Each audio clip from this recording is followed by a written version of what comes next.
Alright, so I'm trying to figure out how to record on my game, but I'm going over all of my special event items that I have gained from the tower, and I only have one unlocked from participating in the actual events.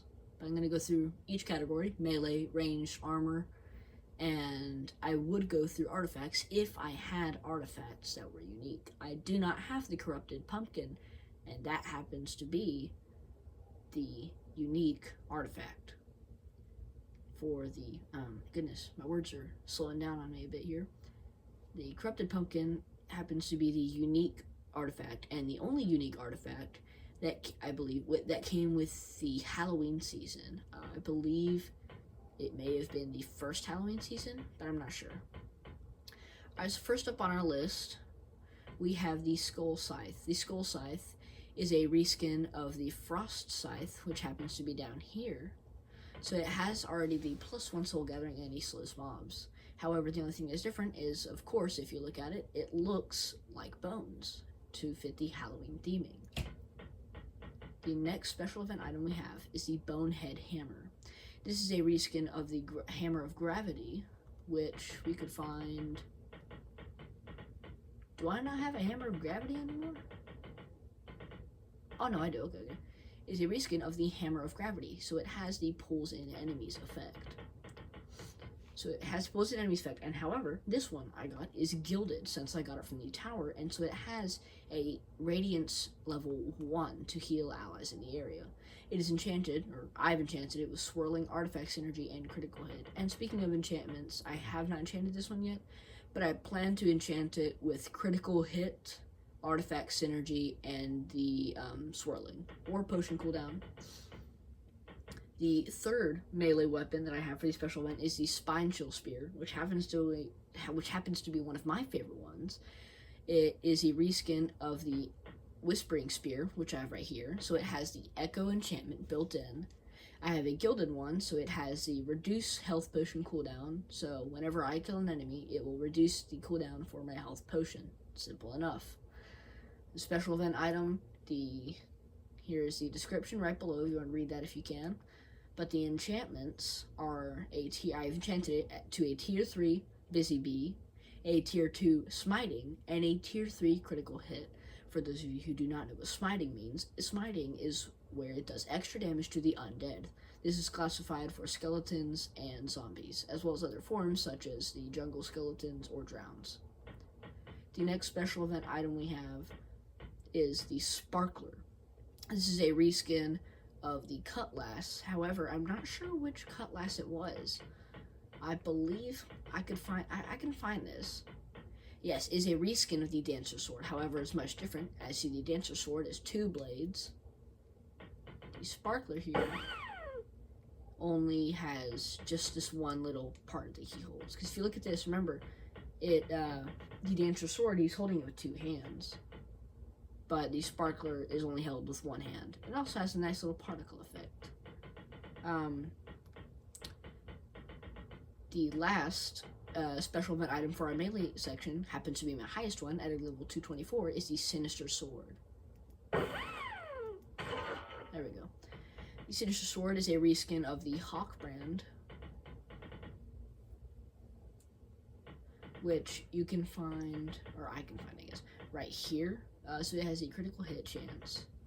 And this one is gilded with a Void Strike, so it applies a rising damage multiplier. So the longer a mob is infected with it, the more damage they're going to take from any attack. This does not just have to be your own attack. If you're playing with your friends, it will also increase their attacks as well if they're attacking that mob. I have it enchanted with a tier 1 Exploding, where defeated mobs explode, and a tier 1 Radiance, which will heal enemies in the area. Next section will be our range. Our first one, which happens to be the one that I participated in the event to get. However, you'll notice it only has 1 enchantment slot, because when I got it at a really low level. This was before I made it into the Apocalypse Plus difficulties, so therefore I cannot get another one of these unless I get it through the tower. So the only options are Committed and Looting, which in this case I would take Looting. This is a reskin of a variant of the Soul Bow called the Nocturnal Bow, which steals speed. So it's the Tempo Theft enchantment. So it will still steal speed from enemies. and it has a nice little frosty design. The next one we have is the Sugar Rush. I originally had 2, but I sold the other one to get a little bit of gold back and get some enchantment points. However, this one I really enjoy. So the Sugar Rush is a reskin of, I believe, yes, the pink is a reskin of the Pink Scoundrel. So it has a chance to enrage mobs, and hits multiple targets, same as this. And the beams, since this one is gilded, the charge shots will connect to each other and create electrical beams that will damage enemies that pass through. I have this enchanted with tier 2 committed, so it deals more damage to wounded enemies. Tier 3 overcharge, so it allows me to charge it more times than usual to deal more damage. And a tier 2 chain reaction. Now, there are actually 2 weapons that have the enraging effect. So this would be the Pink Scoundrel and the Love Bow, I believe. The Love Bow I have right here. However, this one happens to be a variant of the bow, would be the Love Spell Bow, and the Pink Scoundrel is a variant of the Trick Bow. I'm not really sure why they wanted to do enraging mobs on both, but it works. I'm sure it's fine. Doesn't bother me, really. But we have the Sugar Rush here for that. The next one we have, I know we do have another one. There we go. The Shrieking Crossbow. This is a reskin of the, actually, I don't remember the name of the crossbow it comes from. It's from the Echoing Void, or the End DLC. Where's it at? I'm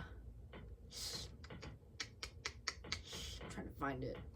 Here we go. It's a reskin of the Veiled Crossbow, which gives you a chance of Shadow Form on kill, like the standard Shadow Crossbow. I think it's called. I don't remember. And however, this one, which means the first shot won't break Shadow Form. So usually, for example, if you pick up a potion, the Shadow Potion, the first attack you make will make you visible again. However, that attack will do more damage. However, this one allows you to get 2 shots in before becoming unveiled. So, this is a reskin of that, themed after a cool Red Phantom color scheme, which happened to also have a pet, which unfortunately cannot be accessed anymore. I wish I had known about these events back when they were around, so that I could have gotten these, but unfortunately I cannot. However, the only thing I can get are the weapons and armors, which I still don't mind. I think the weapons and armors I might wind up using more often anyways, because I think they're really cool. This one has a chance to Shadow Form and kills. The first shot won't break Shadow Form like the other one. This one is gilded with a tier 2 potion cooldown. So this is similar to the one we had on the melee weapon. However, this one applies to the ranged weapons. I only have this enchanted with a tier 1 levitation shot, and I'm trying not to enchant these, the gilded items too much, because they actually cost 1 more. So for example, on a standard weapon, let's say this Soul Hunter crossbow, these powerful enchantments cost 2. However, if I go to a powerful enchantment on a gilded item, it'll cost 3, and a regular enchantment will cost 2. Next category is armor. We do not actually have much from this category. However, we do have one, which also happens to be one of my favorite armor pieces, the Hungriest Horror. This is a reskin of the Renegade armor, so it deals a 25% melee attack speed boost, a 35% damage reduction, and a plus 20% weapon damage boost aura, which I believe means that anybody who is also near you, that being teammates, will also get a damage boost. This one is gilded with a tier 2 chilling, which slows nearby enemies to cause them to attack slower and move slower. This is enchanted with a tier 2 cowardice, which increases your damage both melee and ranged when you're at full health, a tier 1 shadow surge, which creates an explosion when exiting shadow form, and a tier 1 frenzy, which when you're at less than half health, your melee and ranged attack speeds are increased. So this comboed with the fighter's bindings really gives it a pretty good speed, considering it also has the melee attack speed boost. Unfortunately, that is the only one we have. However, I do plan to make a few more tower runs in the future. I don't usually enjoy making tower runs just because they usually take a while and they can be quite difficult at times. But I do think the rewards in the end, when you're offered something like this, it is definitely worth it. That happens to be the only ones that I have for these special events, and I hope you enjoyed it.